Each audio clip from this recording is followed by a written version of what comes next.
మీకు ప్రజలు ఎమ్మెల్యేగా అధికారం ఇచ్చిన టైంలో సగం పూర్తయింది. మీరు ప్రజలకిచ్చిన వాగ్దానాల్లో ఎన్ని పూర్తయినాయి?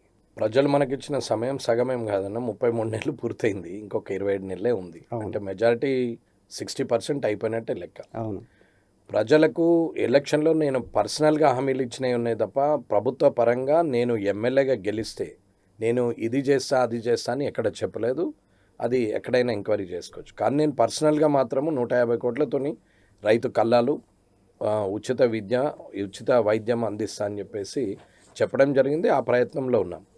ప్రభుత్వానికి చాలా సార్లు ఉచిత కల్లాలు వేయడానికి గవర్నమెంట్‌కు సంబంధించిన ప్రభుత్వ భూములు ఏ గ్రామాల్లోనైతే ఉంటాయో, ఆ గ్రామాల్లో మాకు చెప్తే మేము కొంచెం అది అక్కడ కల్లాలు వేసి ఇస్తామని అన్నాం. ఎందుకు అని అంటే ల్యాండ్ కాస్ట్ పెరిగిపోయినాయి కాబట్టి మనము ఖచ్చితంగా ప్రభుత్వ స్థలాల్లోనే ఇయ్యాలనేది ఒక నిర్ణయం తీసుకున్నాం. ఆ రోజుల్లో ఒకవేళ ప్రభుత్వం ఇవ్వకున్నా నేను సొంతగా కొని ఏస్తానని కూడా చెప్పడం జరిగింది.